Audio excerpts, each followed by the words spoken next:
नहीं लग इसमें से कुर्सी बंद करना।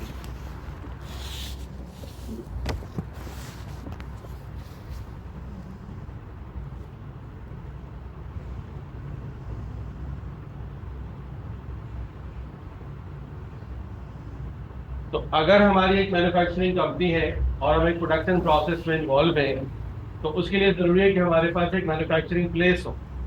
उस जगह को हमने एक फैक्ट्री का नाम दिया था, फैक्ट्री और प्लांट को हमने डिस्कस किया था।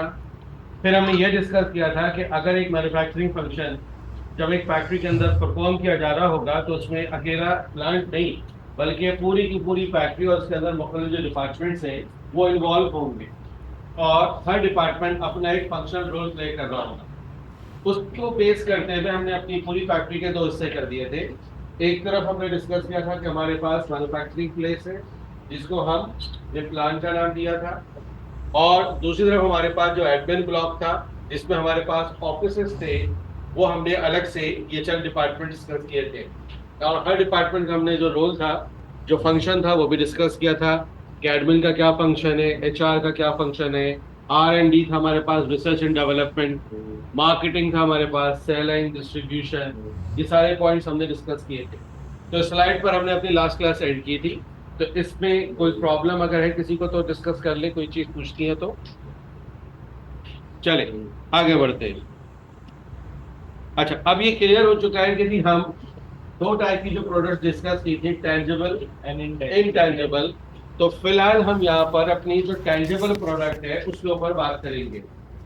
अच्छा, टेंजिबल कोई भी प्रोडक्ट हो, कोई भी जो आपके सराउंडिंग में आपके यूज में है, टेंजिबिलिटी होने का मतलब यही हुआ कि जी वो चीज फिजिकली एग्जिस्ट करती है, वेट रखती है, स्पेस लेती है, आप उसको टच कर सकते हैं, फील कर सकते हैं, रीलोकेट कर सकते हैं। तो अगर ये तमाम फीचर उसके अंदर है तो ये मुमकिन नहीं हो सकते अगर उसमें कोई मटेरियल इस्तेमाल ना हुआ हो।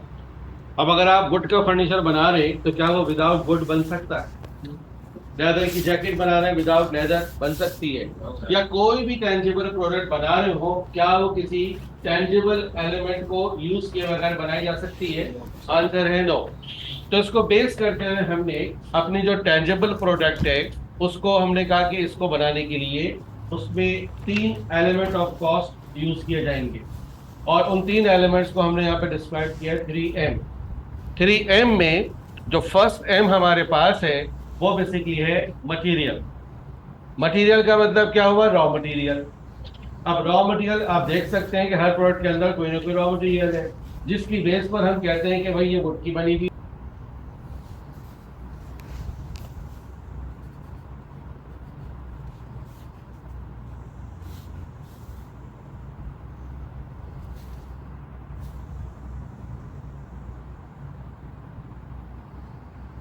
प्रोडक्शन प्रोसेस में इन्वॉल्व है तो उसके लिए जरूरी है कि हमारे पास एक मैन्युफैक्चरिंग प्लेस हो। उस जगह को हमने एक फैक्ट्री का नाम दिया था, फैक्ट्री और प्लांट को हमने डिस्कस किया था।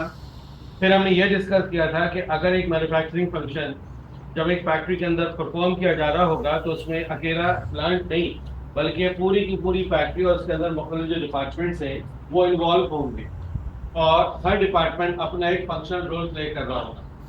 उसको बेस करते हुए हमने अपनी पूरी फैक्ट्री के दो हिस्से कर दिए थे। एक तरफ हमने डिस्कस किया था कि हमारे पास मैन्युफैक्चरिंग प्लेस है जिसको हम ने प्लांट का नाम दिया था, और दूसरी तरफ हमारे पास जो एडमिन ब्लॉक था जिसमें हमारे पास ऑफिसेस थे वो हमने अलग से ये चंद डिपार्टमेंट डिस्कस किए थे, और हर डिपार्टमेंट का हमने जो रोल था जो फंक्शन था वो भी डिस्कस किया था कि एडमिन का क्या फंक्शन है, एचआर का क्या फंक्शन है, R&D था हमारे पास, रिसर्च एंड डेवलपमेंट, मार्केटिंग था हमारे पास, सेलिंग, डिस्ट्रीब्यूशन, ये सारे पॉइंट्स हमने डिस्कस किए थे। तो स्लाइड पर हमने अपनी लास्ट क्लास एंड की थी। तो इसमें कोई प्रॉब्लम अगर है किसी को तो डिस्कस कर ले, कोई चीज पूछती है तो चले आगे बढ़ते हैं। अच्छा, अब ये क्लियर हो चुका है कि हम दो टाइप की जो प्रोडक्ट डिस्कस की थी, टेंजिबल एंड इनटेंजिबल। तो फिलहाल हम यहाँ पर अपनी जो टेंजिबल प्रोडक्ट है उसके ऊपर बात करेंगे।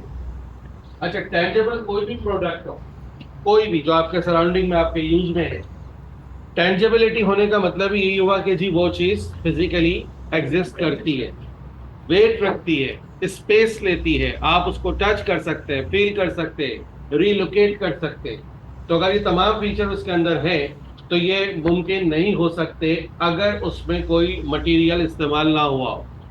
अब अगर आप वुड का फर्नीचर बना रहे हैं तो क्या वो विदाउट वुड बन सकता है? लेदर की जैकेट बना रहे हैं, विदाउट लेदर बन सकती है? या कोई भी टेंजिबल प्रोडक्ट बना रहे हो, क्या वो किसी टेंजिबल एलिमेंट को यूज किए बगैर बनाई जा सकती है? आंसर है नो। तो इसको बेस करके हमने अपनी जो टेंजिबल प्रोडक्ट है उसको हमने कहा कि इसको बनाने के लिए उसमें 3 एलिमेंट ऑफ कॉस्ट यूज किए जाएंगे, और उन 3 एलिमेंट्स को हमने यहाँ पे डिस्क्राइब किया 3M। 3M में जो फर्स्ट M हमारे पास है वो बेसिकली है मटेरियल। मटेरियल का मतलब क्या हुआ? Raw material. अब रॉ मटेरियल आप देख सकते हैं कि हर प्रोडक्ट के अंदर कोई ना कोई रॉ मटेरियल है, जिसकी बेस पर हम कहते हैं कि भाई ये वुड की बनी हुई है, ये रबर की बनी हुई है, ये प्लास्टिक की है, ये एल्युमिनियम की है, स्टील की है।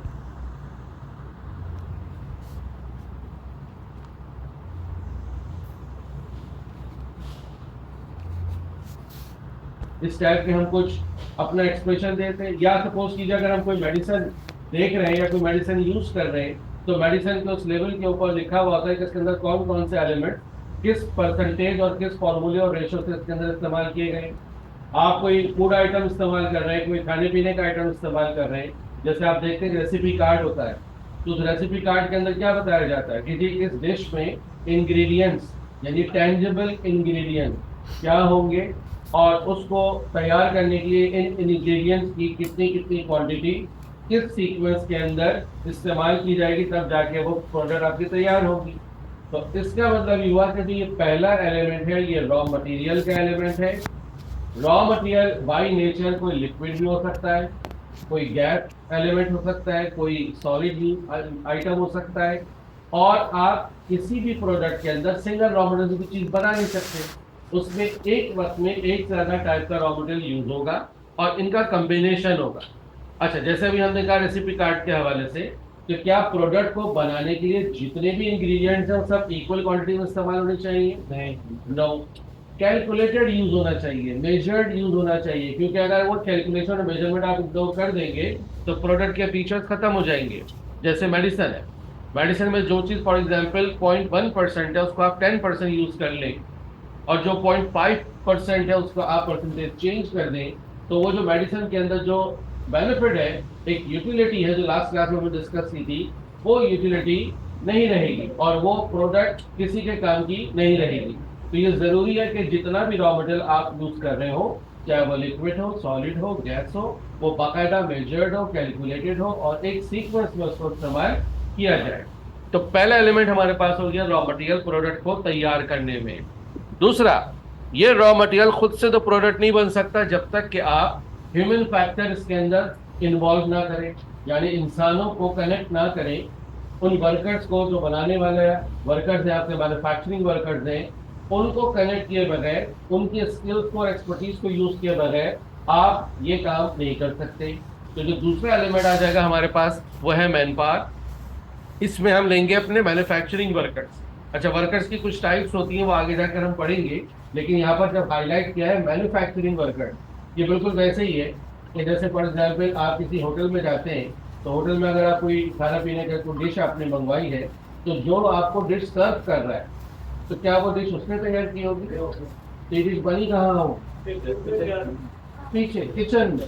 इसका मतलब किचन में जो स्टाफ काम कर रहा है वो स्टाफ मैन्युफैक्चरिंग स्टाफ हो गया। और जो दूसरा उसमें कहीं आपको सिक्योरिटी के लोग नजर आ रहे होंगे, तो कहीं आपको मार्केटिंग वाले लोग नजर आ रहे होंगे, कहीं वो आपको टेबल मैन टाइप के लोग नजर आ रहे होंगे। तो आप मुख्तलिफ लोगों को किसी भी ऑर्गेनाइजेशन में मूव करता हुआ देखते हैं और हर इंडिविजुअल अपने हिस्से का एक काम, एक फंक्शन परफॉर्म कर रहा होता है। ठीक है ना? जैसे अभी आप देखें, मैं अपना एक फंक्शन परफॉर्म कर रहा हूँ, दूसरे अपना एक फंक्शन परफॉर्म कर रहे हैं। ठीक है ना? तो इसका मतलब क्या हुआ कि जी हर इंसान कनेक्ट किया जाता है किसी भी ऑर्गेनाइजेशन में उसकी पर्टिकुलर स्किल, क्वालिफिकेशन, नॉलेज की वजह से, और उससे वो रोल प्ले करवा के उसके अगेंस्ट उसको पे किया जाता है। और यही कमर्शियल रिलेशन है हर जगह का। आप भी अपने आप को क्या कर रहे हैं? तैयार कर रहे हैं ना, किसके लिए? अपने फ्यूचर अर्निंग के लिए। अब वो फ्यूचर अर्निंग आप चाहे जॉब की सूरत में स्टार्ट करें, बाद में अपनी आप फर्म खोल लें, लेकिन अल्टीमेटली अपने आप को कमर्शियली वायबल करने के लिए, अपने स्किल्स को अप करने के लिए आप अपने आप को तैयार कर रहे हैं अगले चंद सालों के बाद के लिए, ठीक है ना। लेकिन कितने साल लगाने का इरादा है? 3 साल। 3 साल, हाँ 1.5 साल। 1.5 साल, 1.5 साल में कैसे होगा? रिकॉर्ड हो जाएगा इंशाल्लाह, लेकिन 1.5 साल के लिए जरूरी है कि आप एक बहुत सारे पेपर्स हो जाते हैं, 10-12 पेपर भी हो सकते हैं 1.5 साल में।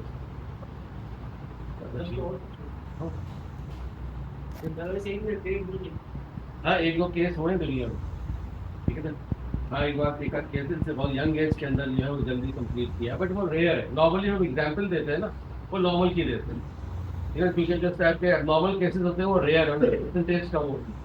तो आमतौर पर जो जर्नी है आपकी वो तकरीबन 3 साल के अंदर कंप्लीट होती है।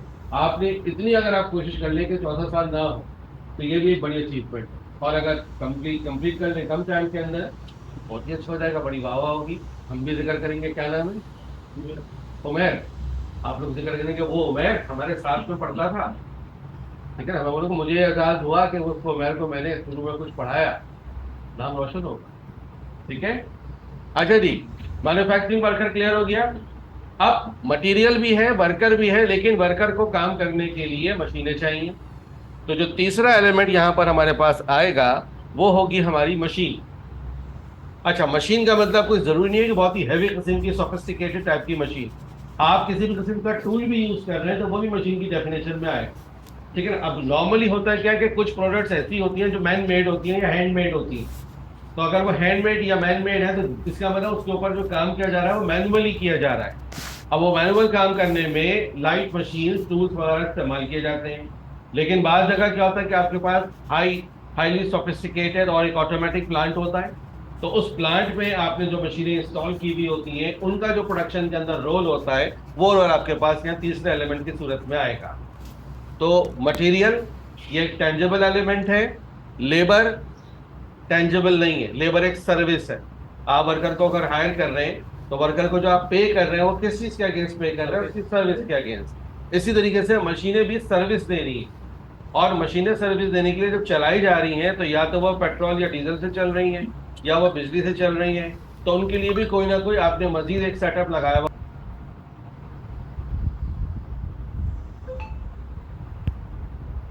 होगा ताकि मशीनें भी आपके लिए वर्किंग कंडीशन के अंदर रहें। अब जब प्रोडक्ट की मेकिंग के ऊपर आप काम करेंगे तो आपको मटेरियल भी खरीदना पड़ेगा। जितना मैन पावर आप इंगेज करेंगे, जितना आप उनसे काम लेंगे उसके अगेंस्ट उनको पे करेंगे।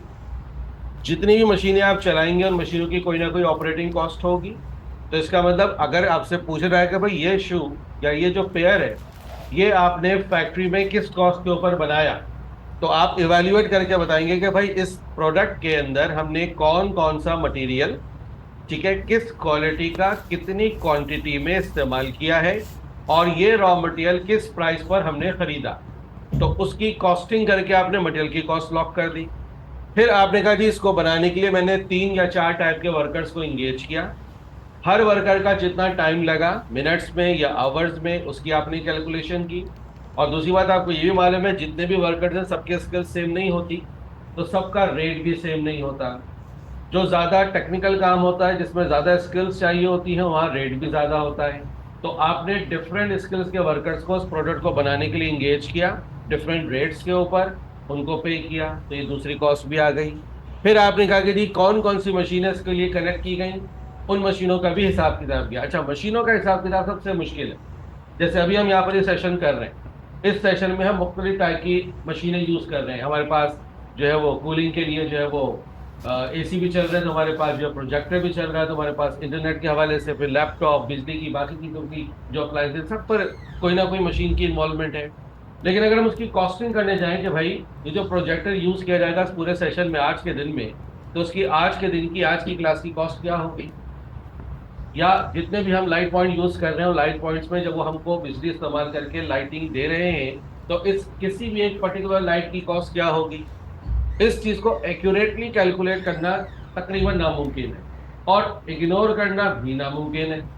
तो फिर हम क्या करते हैं कि हम पहले 2 एलिमेंट्स को बाकायदा मेजर करके कैलकुलेट करते हैं, और तीसरे एलिमेंट को हम थोड़ा सा एस्टिमेशन बेसिस के ऊपर कैलकुलेट करते हैं। तो वो तरीके इनके क्या होंगे वो हम आगे जाके देखेंगे, क्योंकि आप ये समझें कि मैंने जो लास्ट क्लास में आपको फाउंडेशन बताई थी, उन फाउंडेशन में से जो बेसिक कॉन्सेप्ट्स हैं वो एक अलग पिलर है, और उसके बाद इन तीनों पर अलग अलग एक एक चैप्टर डिटेल में आएगा।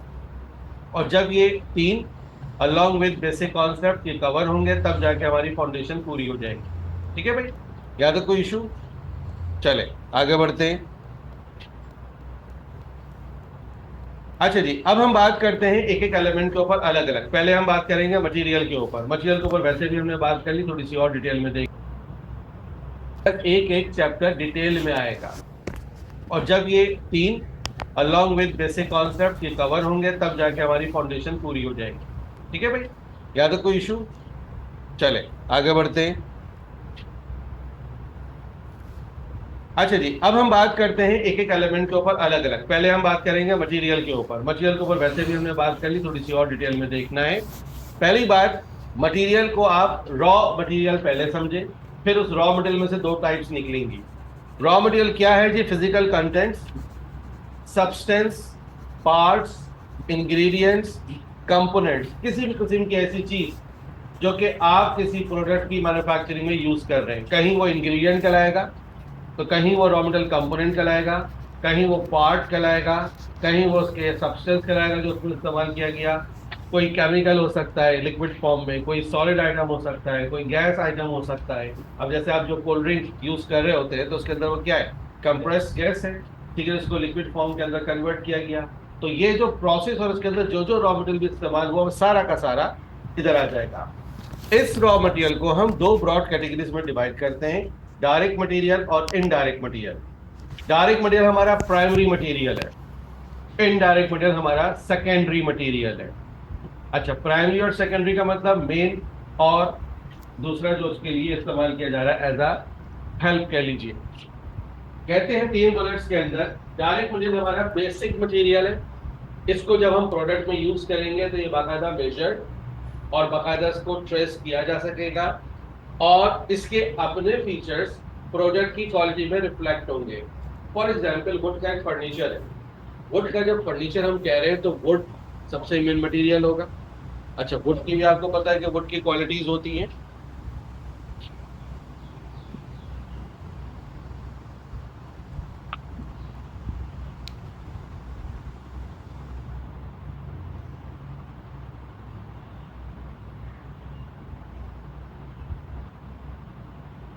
आपको मेरी आवाज आ रही है?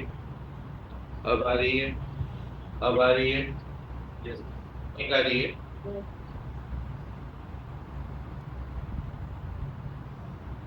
अच्छा, हम बात कर रहे थे वुड की बात। वुड हमारा मेन मटेरियल हो गया। अच्छा, वुड के अंदर भी आपके पास डिफरेंट टाइप की क्वालिटीज होती हैं। आपको आइडिया होता है कि कुछ वुड ऐसी होती है बड़ी एक ऑर्डिनरी सी वुड होती है, और ऐसी भी होती है कि बहुत महंगी किस्म की वुड भी आपको मार्केट में नजर आती है। तो अब अगर सपोज कीजिए कि आपको चेयर बनानी है, तो कौन सी वुड में बनेगी उसका पता होना जरूरी है, ताकि चेयर की पूरी कॉस्ट का पता चल सके। अगर वो महंगी वुड में बनाई गई है तो शायद वो एक एक चेयर आपको कई लाख की भी पड़ सकती है, और अगर वो ऑर्डिनरी होगी तो चंद हजार की भी आपको मिल सकती है। तो इसका मतलब ये हुआ कि वुड पहला एलिमेंट आ गया जो कि बेसिक है। दूसरी बात, जब आप वो फर्नीचर बनाने जा रहे हैं वुड का, तो फर्नीचर का कोई साइज होगा, कोई डिजाइन होगा। तो क्या आप उसके साइज और डिजाइन के हिसाब से वुड की कटिंग करेंगे, या जितना भी वुड खरीद कर आए सारा इस्तेमाल कर लेंगे? कटिंग करनी पड़ेगी। नॉर्मली वुड के आपके पास पैनल या शीट्स आती हैं, तो जो चीज भी आपने बनानी है आप पहले उसकी मेजरमेंट करते हैं, मार्किंग करते हैं, फिर कटिंग करने के बाद क्या करता है कारपेंटर?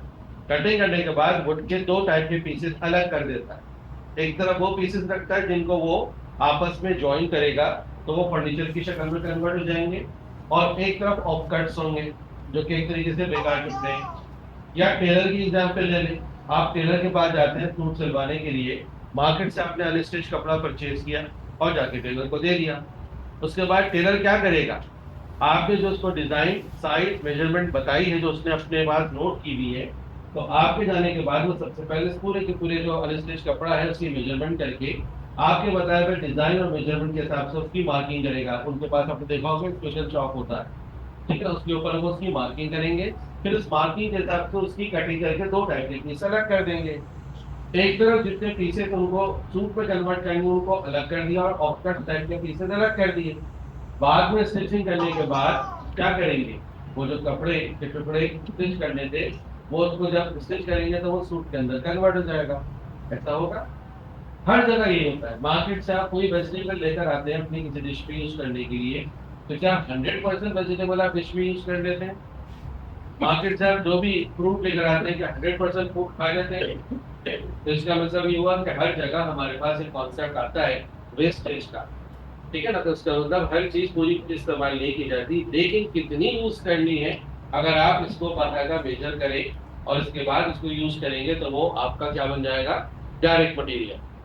लेकिन कुछ चीजें ऐसी होती हैं कि जिनको मेजर के बगैर अंदाजे से रैंडमली जनरली भी यूज किया जा सकता है, तो फिर वो मटेरियल आपका क्या बन जाएगा, इनडायरेक्ट मटेरियल। इनडायरेक्ट मटेरियल हमारा सेकेंडरी और सपोर्ट मटेरियल है। ये नॉर्मली इसकी मेजरमेंट नहीं की जाती, थोड़ी डिफिकल्ट भी होती है और बहुत कॉस्टली ना होने की वजह से गैर जरूरी भी होती है। नॉर्मली इसके अपने फीचर्स प्रोडक्ट में रिफ्लेक्ट नहीं होते। अच्छा, ये वाला पॉइंट कैसा है, फर्नीचर बना अगर वुड अच्छी है तो फर्नीचर की क्वालिटी रिफ्लेक्ट होगी कई सालों तक। अगर कपड़ा अच्छा है तो सूट का जो शाइन है और सूट का जो फिनिशिंग है वो कई साल बाद तक आपको दिखेगी, आप खुद एडमायर करेंगे, हाँ जी ये एक अच्छा कपड़े का बना हुआ सूट है। और अगर यही आइटम दो स्टैंडर्ड के होंगे तो ये चीज कुछ अर्से के बाद आपको पुरानी पुरानी खराब खराब दिखने लगेगी। ऐसा होगा कि नहीं होगा? अब सपोज कर लेते हैं कि ये जो हमारे सामने एक टेबल है, अगर ये टेबल एक कारपेंटर से हम बनवाएं तो एनी गैसेस के इसके अंदर क्या क्या मटेरियल यूज हुआ होगा? नेल्स, बिल्कुल ठीक है। स्टील के जो रॉड आयरन है, ठीक है। स्क्रू, कलर, कलर ठीक है। अच्छा, ऊपर जो है वो एक फॉर्मिका लगा हुआ है, वो गिलास, गिलास नहीं, ग्लू, ग्लू होगा। अब अगर ये 4-5 जो हमने अभी आइडेंटिफाई किए, अगर हम कहते हैं कि जी इसको बनाने के लिए सबसे पहले जितना भी इस पर वुड लगना है वो वुड एज इट इज तो नहीं आया, तो वो वुड परचेज किया गया। और जब परचेज आप करते हो नॉर्मली उसकी शीट्स आती है, जैसे लेमिनेशन शीट्स वगैरह आपने देखी होंगी, वो शीट्स आई तो कारपेंटर ने डिजाइन और साइज के हिसाब से उसकी मेजरमेंट करने के बाद उसकी कटिंग कर ली कि भाई मेरे काम का इसमें इतना पीस है, इतना वो कटिंग करके अलग कर दिया। अच्छा, जब उसने ये मेजरमेंट की तो उसका मतलब वुड जो है वही मेजर्ड कैटेगरी के अंदर आ गया, तो डायरेक्ट बना कि इनडायरेक्ट? डायरेक्ट, डायरेक्ट, ठीक है जी। अब उसने उसकी जो पार्ट्स हैं उनको ज्वाइन करने के लिए उसमें कीले इस्तेमाल, तो ये जो यूनिट यूज हुआ है किलो का, ये मेजर्ड होगा कि ये रैंडम होगा?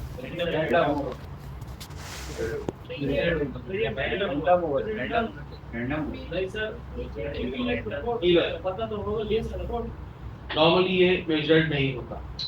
ये जो आप इस्तेमाल करते हैं ना वो बहुत कॉस्टली होती है, ना उनको कैलकुलेट करने की जरूरत है।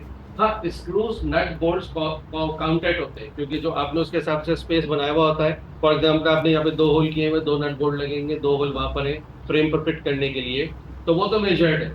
लेकिन जो कीलें इस्तेमाल कर रहे हैं नॉर्मली वो जनरली कॉमनली होती है, रैंडमली होती है, तो वो आपके पास इनडायरेक्ट कैटेगरी को चली जाएगी, ठीक है। अच्छा, ऊपर जो फॉर्मिका हमको लगाना है तो क्या वो कैलकुलेटेड या मेजर्ड होगा? होगा। तो साइज क्या है, इसकी मेजरमेंट क्या है, मुझे कितना पीस काटना है, मेजर्ड होगा। तो वो डायरेक्ट में जाएगा कि इनडायरेक्ट? डायरेक्ट। उसको लगाने के लिए जो ग्लू या गम चाहिए वो इनडायरेक्ट, क्योंकि वो मेजर्ड एज सच नहीं होगा, ठीक है।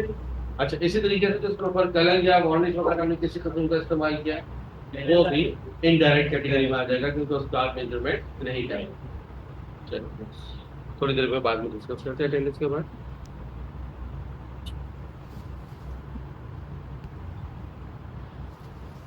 लाइए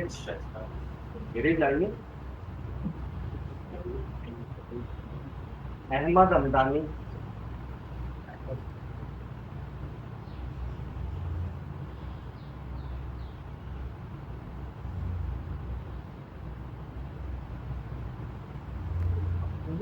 कुछ अजीब चीज होती है, ठीक है ना। आटा हो गया, नमक हो गया, पानी हो गया, ये 3 चीजें ही होती है, ठीक है ना। अब अगर आप इसकी कॉस्ट कैलकुलेट करो, आपके पास ये नोट्स मौजूद हैं आपके पास, बुक्स भी है, इंटरनेट भी है। आप थोड़ी सी अपनी एक विलिंगनेस शो करोगे मुझे कुछ सीखना है, जब आप वो थर्स्ट शो करोगे गोल्ड की प्राइस के कंपैरिजन में ये तो बहुत ना ही बराबर महंगे होते हैं। वो नॉर्मल पत्थर नहीं है, बाहर नहीं उठाए उन्हें वहाँ से। लेकिन वो 24 से 22, 21 या 18 कैरेट पर आ जाता है। अगर डिजाइन बहुत ज्यादा बहुत मुश्किल चाहिए, अहमद हमदानी, तरकील, अब्दुल अहद,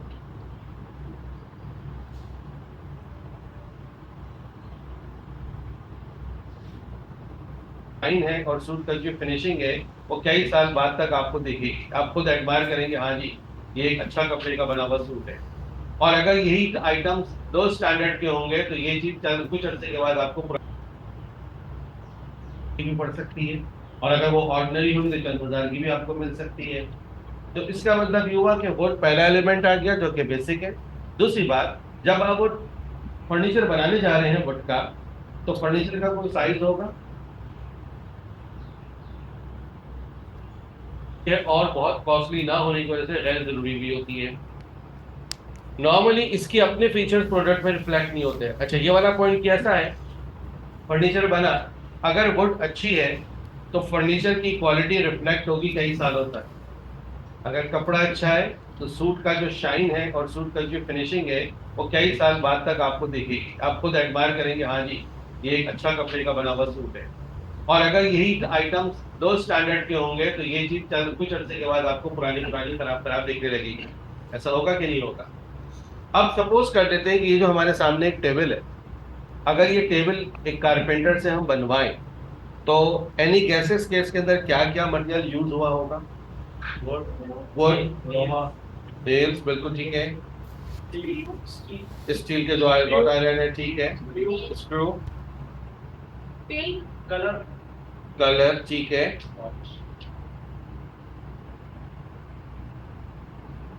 बोल्ट्स काउंटेड होते हैं क्योंकि जो आपने उसके हिसाब से स्पेस बनाया हुआ होता है।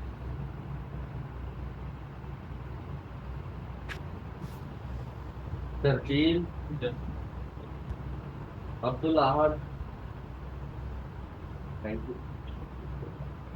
सर आपने बोला ग्लू इनडायरेक्ट मटेरियल है, तो सर इसमें लिखा है do not reflect in product. Sir अगर मैं इधर जो शीट लगी है ऊपर उस पर अगर ग्लू अच्छा वाला नहीं लगाऊंगा तो शीट तो उखड़ आएगी ना, तो सर रिफ्लेक्ट कर रही है प्रोडक्ट को। नहीं, मसला ये है कि जी वो आप किसी उस प्रोडक्ट को उसकी ग्लू की वजह से तो नहीं खरीदेंगे और रिजेक्ट करेंगे।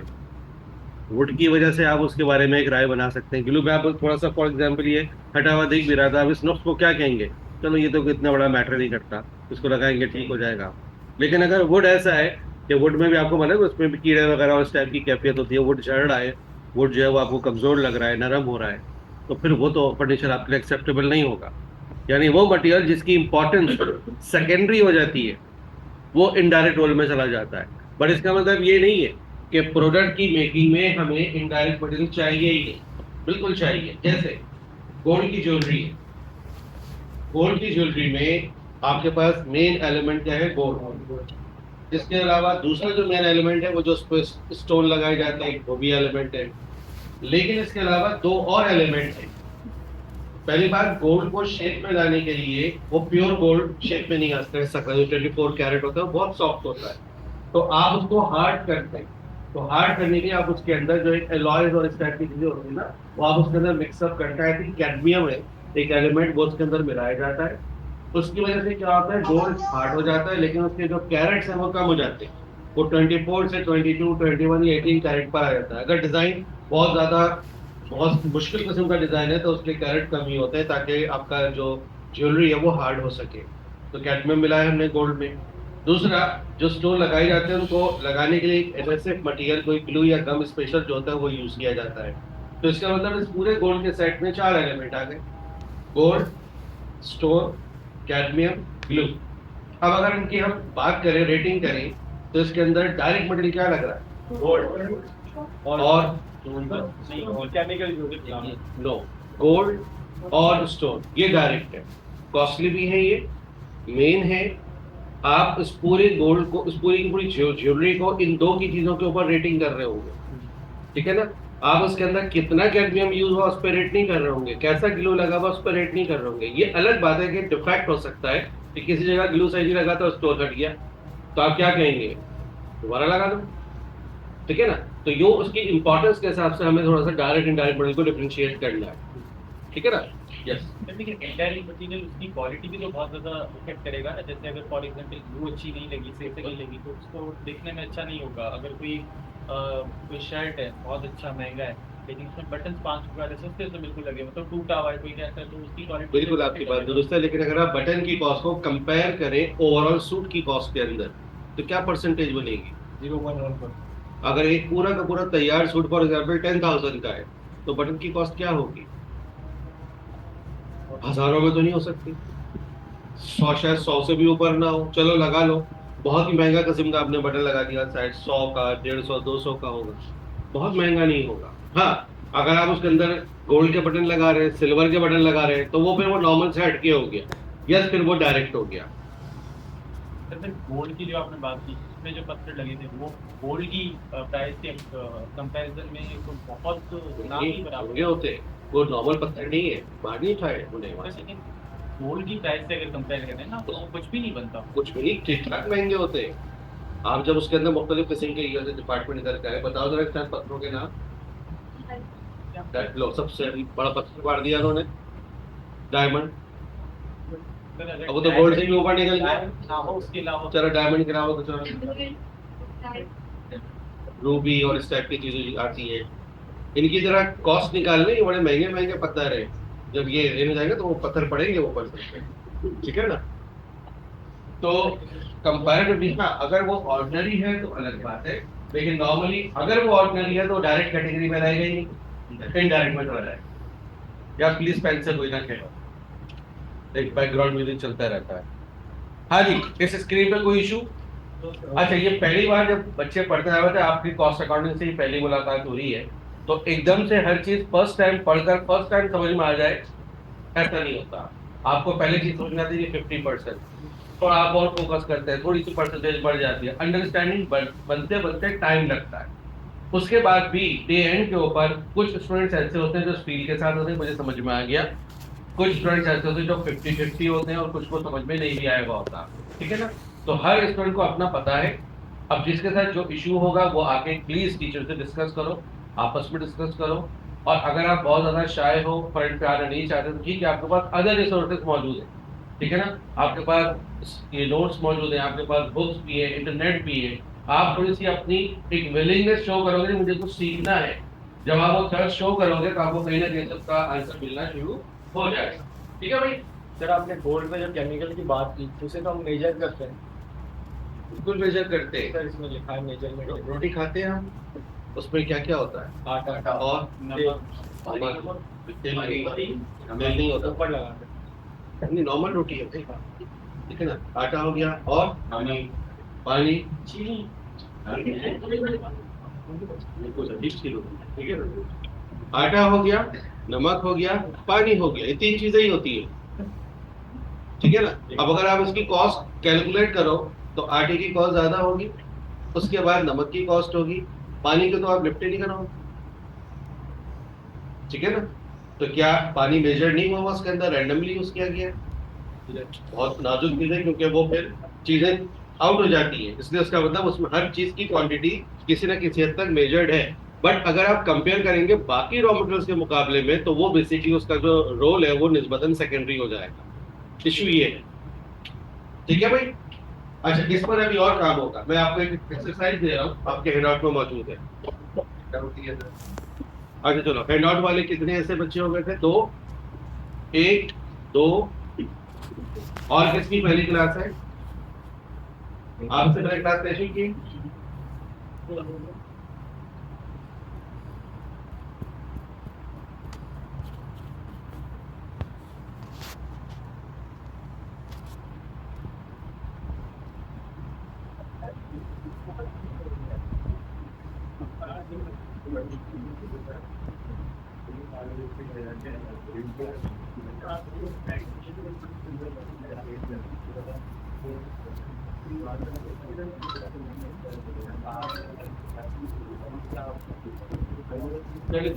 हैंड आउट अभी आ जाएगा।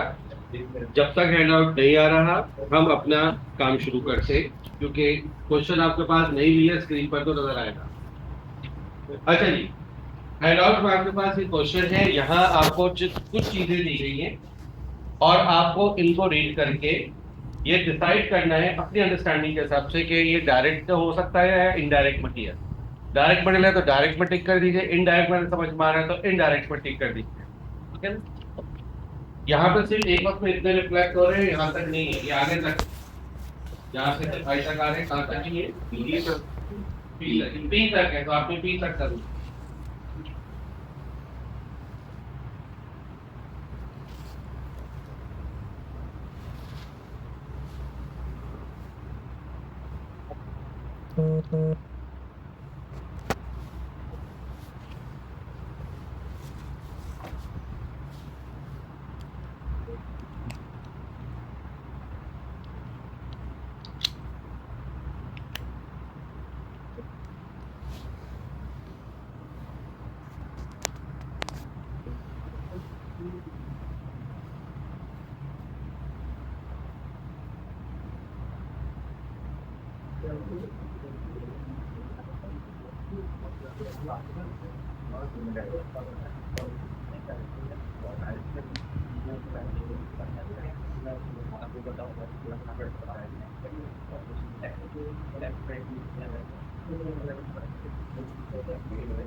वही इशू। अच्छा, जो दो समझ में नहीं आ रहे एग्जाम में भी आपने आंसर छोड़ने नहीं है, कुछ ना कुछ लिखना है जो जो दिल कह रहा हो, जो कुछ अंदर से आवाज आ रही हो, और अंदर से आवाज नहीं आ रही तो फिर तुक्का लगा दो।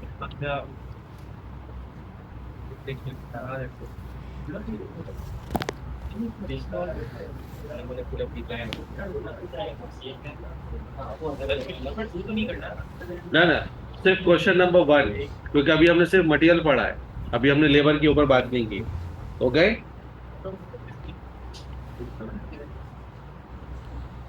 हाँ जी, सब लोग कर चुके, आंसर शेयर कर ले। चलो जी, विद डिस्कशन। सबसे पहले वो जो ए आपको दिया गया है, इसके डायरेक्ट होने में कोई किसी को doubt? Second one, third,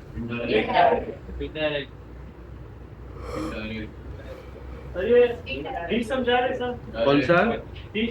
D. D में एडेसिव मटेरियल बेसिकली आपके ग्लू और गम है ना। हाँ, ग्लू और गम, यानी कोई भी आप एलिमेंट यूज कर रहे हैं दो चीजों को पेस्ट करने के लिए, तो जो पेस्टिंग मटेरियल है, जो आप स्टिकिंग मटेरियल यूज कर रहे हैं, जो चीजों को चिपकाने के लिए इस्तेमाल हो रहा है, उसकी बात कर रहे हैं। कौन सा? टेप नॉर्मली मेजर नहीं होता। देखिए, सिर्फ मेजरमेंट क्राइटेरिया नहीं है, क्या वो बहुत कॉस्टली चीज है, क्या वो प्रोडक्ट के अंदर मेन रोल प्ले कर रहा है, क्योंकि अल्टीमेटली वो पैकिंग के तौर पे आपने उसको यूज किया होगा। उसके बाद जब कस्टमर उसको यूज परचेज करके इस्तेमाल करेगा तो वो उसकी क्या वैल्यू होगी, वो तो उसको एक फाड़ के साइड में फेंक देगा। आप क्लियर हो गया? ओके जी। ई, अच्छा, लास्ट क्लास में मैंने एक बात और की थी, शायद कुछ लोगों को समझ में आई हो।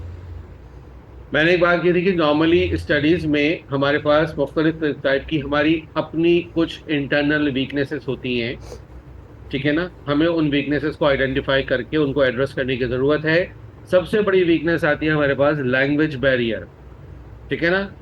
और ये मैंने ये भी कहा था कि ये एक ऐसा इशू है जो हाईली सेंसिटिव है। अगर हम किसी को बोले यार तो आपका मसला थोड़ा सा चीज़ नहीं समझ पा रहे, लैंग्वेज बैरियर आ रहा है आपको, तो नहीं ऐसा नहीं है, मुझे समझ ही नहीं आ रही चीज़।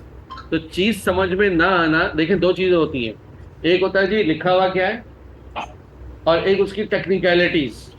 जैसे लिखा हुआ क्या है, रीड कर लिया, बट ये डायरेक्ट मटेरियल है या इनडायरेक्ट मटेरियल है, ये टेक्निकल है, ठीक है ना। एक लेमन को मैं ले आऊँ जिसने भी कॉस्टिंग नहीं पढ़ी हुई, उसको बोलो जी ये कुछ लिखी हुई चीज़ है, उसको एक्सप्लेन कर दो, वो उसको पढ़ के बता देगा हमें ये चीज़ लिखी हुई है। अब मुझे अब बताओ ये डायरेक्ट मटेरियल है या इनडायरेक्ट मटेरियल? बोले ये क्या होता है? तो ये क्या होता है वाली जो बात है, ये टेक्निकल डिटेल्स हैं। तो आपको दोनों पर काम करना है, जो बेसिक लैंग्वेज वो है वो, प्लस जो उसका जो टेक्निकल ट्रीटमेंट है, दोनों के ऊपर। चले जी, एफ। Indirect, sorry, direct. जो पहले जो तुम्हारे दिल से जो आवाज आई थी वो सही थी। अच्छा, ये होता है बात बच्चों का कि उनका सेकंड थॉट गलत होता है। कभी कभी होता है, बहुत सारे बच्चे मैंने ऐसे देखे, उन्होंने एग्जाम कर लिया, उसके बाद उन्होंने जी हमने रिव्यू किया, आंसर चेंज कर दिए, बाद में आके सर पीटते पहले वाला आंसर सही था। तो कुछ लोगों के साथ ऐसा होता है कि जब वो इस टाइप के आंसर लगाते हैं, बाद में वो अपने आंसर चेंज करते हैं, तो उनको लगता है नहीं पहले वाला ठीक था। समझ भी नहीं आया। कौन सा? यही वाला एफ वाला। देखो भाई, एफ में क्या लिखा है? Air and oil filter use in a machine. गाड़ी है, गाड़ी में आपके पास क्या होता है? फिल्टर लगा हुआ होता है ऊपर, ठीक है ना? उस फिल्टर को क्या करते हैं, जब भी आप इसकी सर्विस ट्यूनिंग करवाते हैं, फिल्टर चेंज करते हैं। इसी तरीके से नीचे उसमें ऑयल का फिल्टर भी नीचे इंस्टॉल्ड होता है, उसको भी एक सर्टेन किलोमीटर के बाद आप उसको चेंज करते हैं। अब अगर कहते जी air and oil filter use in machines, furnaces and ventilation system, कोई भी आपका मैकेनिज्म हो, कोई भी सिस्टम हो, इसमें भी फिल्टर लगे हुए हैं आगे। आप इसको ओपन करेंगे, 2 फिल्टर लगे हुए होंगे जिसको आप वॉश करते रहेंगे जब तक वो वॉशेबल है। फिर एक वक्त आएगा कि आप उनको फेंक के उनकी जगह नए लगाने पड़ेंगे। अब आप इस पूरे यूनिट की बेस पर या गाड़ी को ध्यान में रखें और जरा सोचें कि जो फिल्टर का रोल क्या होगा, फिल्टर को गाड़ी की ओवरऑल कॉस्ट के अंदर देखें, तो वो बेसिकली एक सपोर्ट के तौर पे यूज किया जा रहा होगा। वो उसके मेन पार्ट और कंपोनेंट नहीं है। जैसे गाड़ी का इंजन, वो मेन है, टायर्स मेन है, कॉस्टली भी है, ठीक है ना? अब अगर उन्हीं टायर्स के अंदर जो हम हवा भरते हैं, हवा का क्या रोल है उस गाड़ी के अंदर? वो डायरेक्ट मटेरियल में आएगा, इनडायरेक्ट मटेरियल में आएगा? इनडायरेक्ट में। वेंटिलेशन सिस्टम में फिल्टर बहुत इंपॉर्टेंट, बहुत मेन नहीं, तो जब भी तो इनडायरेक्ट है। अगर मेन बोला, मीन बोला? मेन नहीं, मेन तो देखो, मैंने अभी थोड़ी देर पहले कहा, इसमें से क्लियर निकाल दो, ये वुड का फर्नीचर रहेगा। तो इशू मेन होने ना होने पे नहीं है, हर एलिमेंट मेन है। क्योंकि अगर आप एक एलिमेंट इग्नोर करोगे तो चीज बनेगी कैसे? कीले हम इसमें इस्तेमाल कर रहे हैं, हम एडमिट कर रहे हैं, ग्लू या गम का हम एक रोल एडमिट कर रहे हैं, जब भी तो इस्तेमाल कर रहे हैं। तो हर मटेरियल मेन है, बट वो कॉस्ट पॉइंट ऑफ व्यू से ना बहुत ज्यादा कॉस्टली है, ना आप जब उसको तैयार कर रहे हो तो उसके लिए बहुत ज्यादा कैलकुलेशन मेजरमेंट जरूरी है। भाई इधर ये पेन का सिलसिला अभी तक रुका नहीं है, प्लीज। किसके हाथ में पेन है? पेन हाथों से रख दो, पेंसिल उठा लो और कैरी ऑन। पेंसिल के साथ ही खेल चलाते रहो। यहाँ हाँ, पेट्रोल भरवा के आ रहे हैं। प्रोडक्ट क्या है? प्रोडक्ट क्या है? Product car. तो कार की जो प्रोडक्ट है, कार बनाने वाले के पॉइंट ऑफ व्यू से सोचेगा, क्या उसने कार बनाते हुए उसके अंदर पेट्रोल एज प्रोडक्ट ऑफर किया होगा? वो तो उसको चलाने का फ्यूल है। जैसे आप एसी लेकर आते हो तो बिजली आपने घर में इस्तेमाल करनी है, तो क्या वो बिजली वो एसी बनाने वाला आपको दे रहा होगा? तो फ्यूल का भी वही रोल है। फ्यूल तो बेसिकली उसको यूनिट को ऑपरेट करने के लिए और चलाने के लिए आपने खरीदना है, वो पार्ट ऑफ प्रोडक्ट नहीं है। फ्यूल पार्ट ऑफ प्रोडक्ट नहीं है, फ्यूल इस्तेमाल किया, प्रोडक्ट चलाई। फिल्टर है, ऑयल और एयर फिल्टर टेंजिबल होगा, ये लगा हुआ फिल्टर होता है जो ऑयल को, जो इंजन ऑयल वगैरह हम डालते हैं ना, वो इंजन ऑयल को रिफाइन करता रहता है। जो पेट्रोल वगैरह हम डालते हैं तो पेट्रोल के जो पार्टिकल्स हैं, कार्बन एलिमेंट्स, उनको रिफाइन करता है। और वो उसका ऑब्जेक्टिव क्या होता है? ताकि इंजन की जो सेहत है वो बेहतर रहे। तो ये बेसिकली वो फिल्टर्स की बात हो रही है, ना एयर की बात हो रही है, ना ऑयल की बात हो रही है, उनके फिल्टर की बात हो रही है। हाँ भाई जी। पेट्रोल तो वैसे रॉ मटेरियल में भी नहीं आता। देखो भाई, पेट्रोल, आप प्रोडक्ट देखो पहले क्या है, प्रोडक्ट के पॉइंट ऑफ व्यू से बात हो रही है ना। प्रोडक्ट क्या है आपकी? गाड़ी प्रोडक्ट है। अब आप गाड़ी बनाने वाले बन जाओ, वो तो रॉ मटेरियल में आई नहीं, वो तो पेट्रोल डाल के वो पेट्रोल को कंसीडर ही नहीं करेगा, रॉ मटेरियल में तो वो चीज आएगी, वो आएगा ही नहीं। डायरेक्ट इनडायरेक्ट की बात नहीं। हाँ, वो उसका रॉ मटेरियल है ही नहीं। पेट्रोल प्रोडक्ट है किसका? ऑयल कंपनी इसका, वो उनकी प्रोडक्ट है, वो उनकी मेन प्रोडक्ट है। और हम अगर कंज्यूमर हैं तो हम एक की प्रोडक्ट गाड़ी परचेज कर रहे हैं, एक की प्रोडक्ट ऑयल परचेज कर रहे हैं और दोनों को यूज करके अपनी जो रिक्वायरमेंट है वो पूरी कर रहे हैं, ठीक है ना। एसी बनाने वाले ने एसी बनाया, उससे हमने उसकी प्रोडक्ट खरीदी। बिजली वाले बिजली प्रोवाइड कर रहे हैं, वो हमने उसके साथ कनेक्ट की और सर्विस यूज कर रहे हैं।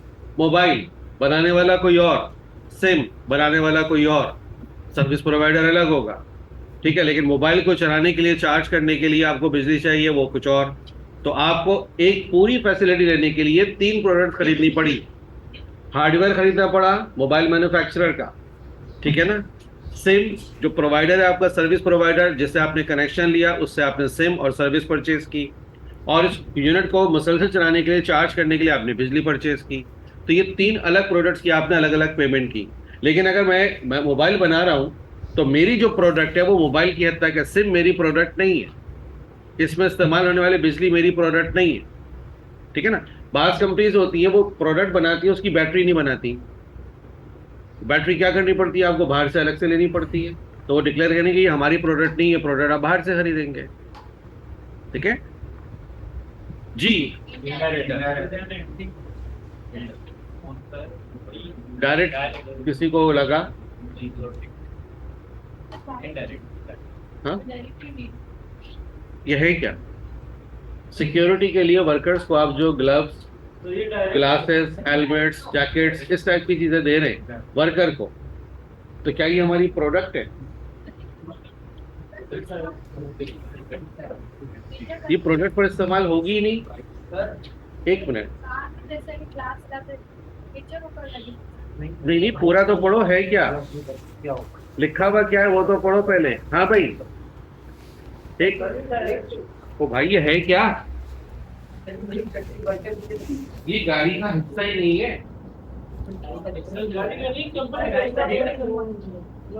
प्रोटेक्टिव इक्विपमेंट, प्रोटेक्टिव इक्विपमेंट क्या, मैं बिजली का काम कर रहा हूँ, मैंने ग्लव्स पहने, तो जो ग्लव्स है वो मेरे लिए, कंपनी के लिए, क्या वो ग्लव्स हमारी प्रोडक्ट है? प्रोडक्ट तो नहीं है, लेकिन कंपनी से बात हो रही है सर, क्या हुआ, टिकट का देना।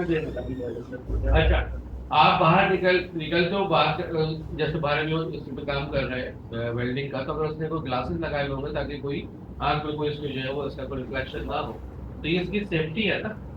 तो सेफ्टी के तौर पे जो चीज़ हम यूज करते हैं वो प्रोडक्ट तो नहीं होती ना। वो कह रहे हैं protective equipment like gloves, glasses, eyewear and helmets use by factory workers.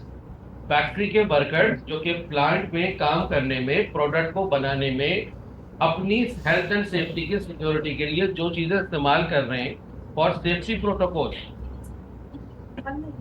नहीं, चीजें बन नहीं रही, अपने बाहर से खरीद के उनको दी है। ग्लव्स हम थोड़ी बनाते हैं, तो जिसने बनाई उसकी प्रोडक्ट है ना। हमारे पास हमें देखना है कि हमारा फैक्ट्री वर्कर जो ने यूज कर रहा है, हमने अपने फैक्ट्री वर्कर की हेल्थ एंड सेफ्टी के लिए उसको ग्लासेस दिए। ये ग्लास हमने नहीं बनाए, हमने उसको ग्लव्स दिए, ग्लव्स हमने नहीं बनाए क्योंकि हमारी प्रोडक्ट नहीं है। यस, अगर आप बनाएंगे तो फिर आपकी फैक्ट्री का नेचर बदल गया ना। ये बात ध्यान में रखिए कि इनमें से हर चीज बनाने वाली कंपनी के लिए ये प्रोडक्ट है। जो कंपनी ग्लासेस बना रही है, ग्लास उसकी प्रोडक्ट है। जो कंपनी ग्लव्स बना रही है, ग्लव्स उसकी प्रोडक्ट है। लेकिन यहाँ पर बात हो रही है कि फैक्ट्री वर्कर को हम ये तो प्रोटेक्टेड इक्विपमेंट देंगे, हमारे लिए उसकी क्या इंपॉर्टेंस है? हमारे लिए ये हमारा मटेरियल नहीं है, प्रोडक्ट पर इस्तेमाल नहीं होता। अगर ये चीज हम खुद बना रही हमारी प्रोडक्ट है तो मेरी डायरेक्ट कैटेगरी में लाई जा सकती है, ठीक है भाई। हाँ भाई, नेक्स्ट डायरेक्ट, और उसके बाद डायरेक्ट।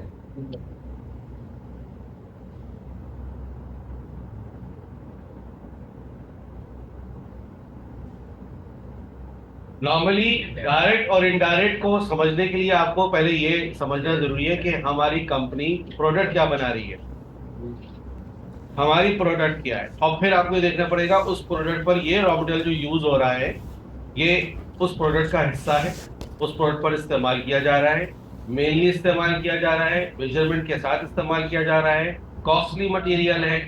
अगर ये सब कुछ है तो डायरेक्ट है, नहीं है तो इनडायरेक्ट है। एक नजर दोबारा डाल लो यहाँ से यहाँ तक। किसी में कोई कंफ्यूजन है तो उसको डिस्कस कर ले। अगर ये हेलमेट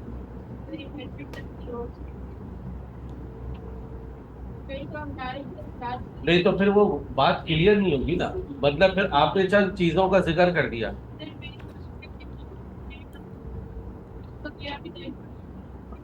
जिस तरीके से जिसने जिसने ग्लू बनाया, कीले बनाई, ये भी प्रोडक्ट है। हम यहाँ प्रोडक्ट डिस्कस नहीं कर रहे हैं, हम यहाँ डिस्कस कर रहे हैं डायरेक्ट मटेरियल और इनडायरेक्ट मटेरियल। ये सब प्रोडक्ट्स होंगी, बट इनको बना, अब फॉर एग्जांपल ग्लासेस बनाने के लिए भी तो कुछ रॉ मटेरियल गैदर किया गया होगा। तो जो ग्लास बनाने वाली कंपनी है उसके सेटअप के हिसाब से ग्लास को बनाने में जो जो चीजें इस्तेमाल होती हैं, अगर वो मेजर्ड है तो डायरेक्ट मटेरियल है, मेजर्ड नहीं है तो इनडायरेक्ट मटेरियल है। तो ग्लास भी प्रोडक्ट्स है, ग्लव्स भी प्रोडक्ट्स हैं, हेलमेट भी प्रोडक्ट्स हैं। वो कंपनी जो हेलमेट बना रही है, अब आप उस कंपनी में चली जाएं, हेलमेट अगर उसकी प्रोडक्ट है तो हेलमेट को बनाने में क्या क्या रॉ मटेरियल यूज हो रहा है, कौन कौन सा मटेरियल उसकी मेन कैटेगरी में, मेजर्ड कैटेगरी में आ रहा है, वो उस हेलमेट का डायरेक्ट मटेरियल और सपोर्ट वाला इनडायरेक्ट मटेरियल बन जाएगा। ठीक है ना। इस पूरी वर्डिंग का जो मतलब बन रहा है क्या है, यदि जो हमारा फैक्ट्री वर्कर प्रोडक्शन फंक्शन में अपनी हेल्थ एंड सेफ्टी के लिए इनको यूज कर रहा है, तो क्या ये जो चीजें यहाँ हम इस्तेमाल कर रहे हैं, क्या ये हमारी प्रोडक्ट के पॉइंट ऑफ व्यू से डायरेक्ट मटेरियल बनेगा या इनडायरेक्ट मटेरियल? तो ये इनडायरेक्ट कैटेगरी में आएगा, क्योंकि ये प्रोडक्ट पर इस्तेमाल नहीं हो रहा, प्रोडक्ट के लिए इस्तेमाल हो रहा है। एक और आप जुमला भी इसके साथ कनेक्ट कर सकते हैं, हर वो मटेरियल जो पार्ट ऑफ प्रोडक्ट है, ऑन द प्रोडक्ट है, वो डायरेक्ट हो गया, और जो फॉर द प्रोडक्ट है, फॉर सॉर्ट ऑफ, वो आपका इनडायरेक्ट मटेरियल है।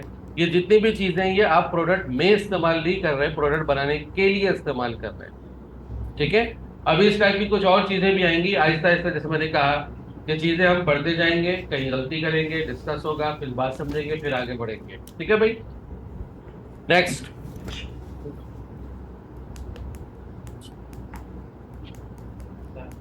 ये सारे अटेम्प्ट कर लिए आपने?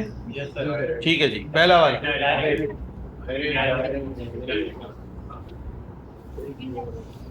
Supplies used for washing and cleaning purposes. आप यहाँ सप्लाईज की जगह कोई डिटर्जेंट डाल दें, ठीक है, सर्फ का नाम लिख दें, तो सोप लिख दें, कोई भी ऐसी चीज जो कि आप वॉशिंग और क्लीनिंग पर्पस के लिए यूज कर रहे हैं। अच्छा, उसके अंदर डिटर्जेंट भी हो सकते हैं, इसके अलावा जो आपके पास ये मुख्तलिफ और टूल्स होते हैं, ठीक है, मॉपिंग वगैरह आप कर रहे होते हैं, ठीक है ना, उसके ऊपर आप ब्रश वगैरह यूज कर रहे हैं। तो सप्लाईज का जो मतलब होता है वो तमाम आइटम्स और तमाम चीजें जो आप यूज कर रहे हैं वॉशिंग और क्लीनिंग पर्पस के लिए। अब आपने देखा होगा जो आपके पास हाउसकीपिंग स्टाफ है, वो जो जो चीजें इक्विपमेंट लेके घूम रहा है, ठीक है ना, कहीं वो जो है वो अपने ब्रश यूज कर रहा है, कहीं झाड़ू इस्तेमाल कर रहा है, कहीं पोछा लगा रहा है, तो वो जितनी भी चीजें वो सारी सप्लाई है। और वो क्यों यूज कर रहा है जी? वो क्लीनिंग पर्पस के लिए। तो क्या ये चीजें हमारे लिए, हम तो सिर्फ क्लीनिंग पर्पस के लिए इस्तेमाल कर रहे हैं ना, क्या हमारे लिए ये प्रोडक्ट होगी? क्या हमारे लिए डायरेक्ट मटेरियल होगा? क्लीनिंग कोई कंपनी है जिसका काम ये क्लीनिंग सर्विसेज देना, तो वहाँ पे वो डायरेक्ट नहीं होगा। तो वहाँ होगा, वहाँ तो क्यों यहाँ पे लिखा है ना क्लीनिंग पर, यहाँ पे कहाँ लिखा हुआ है कि ये हम लोग उधर चीज कंपनी के लिए कर रहे हैं? ये भी नहीं लिखा कि किसी और कंपनी में ना। वॉशिंग और क्लीनिंग पर्पस का क्या मतलब हो? घर में सफाई करते हो ना, तो क्लीनिंग और वॉशिंग पर्पस के लिए जो आप सप्लाईज यूज कर रहे हो उसका क्या स्टेटस है? अगर हम सप्लाई नहीं करेंगे तो सफाई बात वो नहीं हो रही है, बात ये हो रही है कि आप वॉशिंग और क्लीनिंग पर्पस के लिए जो सप्लाईज यूज कर रहे हैं, वो सप्लाईज का स्टेटस आपके लिए क्या है? भाई वो आपके लिए डायरेक्ट हुआ ना। भाई आपके लिए फैक्ट्री है, इस फैक्ट्री की आपको सफाई करनी है, सफाई करने के लिए आपने वर्कर को झाड़ू में लाके दे दी, उसका क्या स्टेटस है? वो डायरेक्ट मटेरियल है, वो प्रोडक्ट पर इस्तेमाल हो रहा है। आप लोग प्रोडक्ट पर पहुंच रहे हो, यकीनन हर वो चीज जो हम इस्तेमाल कर रहे हैं वो किसी ना किसी कंपनी की तो प्रोडक्ट है।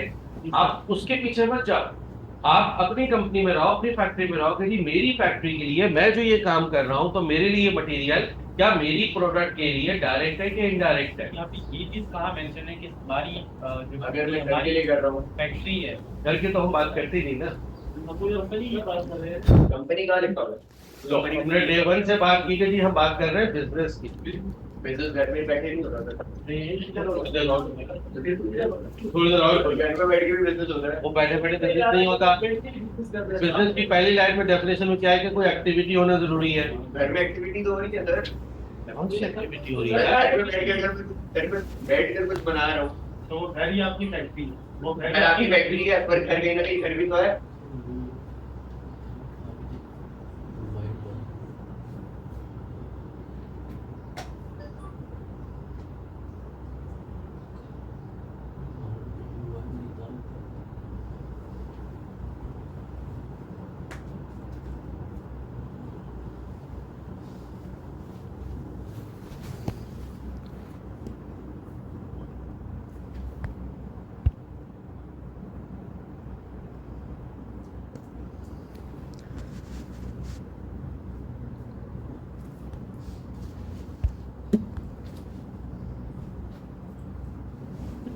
भाई वो आपके लिए डायरेक्ट हुआ ना भाई।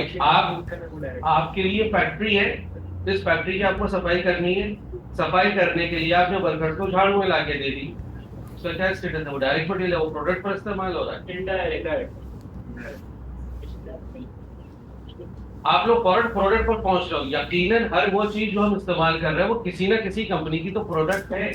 आप उसके पीछे मत जाओ, आप अपनी कंपनी में रहो, अपनी फैक्ट्री में रहो कि जी मेरी फैक्ट्री के लिए मैं जो ये काम कर रहा हूँ तो मेरे लिए मटेरियल क्या मेरी प्रोडक्ट के लिए डायरेक्ट है कि इनडायरेक्ट है। यहाँ पे ये चीज कहाँ मेंशन है कि हमारी जो अगर मैं घर के लिए कर रहा हूँ फैक्ट्री है, घर की तो हम बात करते ही नहीं ना। हम कोई कंपनी की बात कर रहे हैं। कंपनी कहाँ लिखा हुआ है तो हमने डे वन से बात की कि जी हम बात कर रहे हैं बिजनेस की। बिजनेस घर में बैठे नहीं होता था थोड़ी देर और घर में बैठ के भी बिजनेस होता है वो बैठे बैठे बिजनेस नहीं होता। बिजनेस की पहली लाइन में डेफिनेशन में क्या है कि कोई एक्टिविटी होना जरूरी है। घर में एक्टिविटी तो हो रही है सर कौन सी एक्टिविटी हो रही मैं है? घर में बैठ कर कुछ बना रहा हूँ तो घर ही आपकी फैक्ट्री है, वो घर घर आपकी फैक्ट्री है पर घर कहीं ना कहीं घर भी तो है तुमने फोन नहीं किया था वैसे? सलाम लेके गया था या वो लेके गया था? सलाम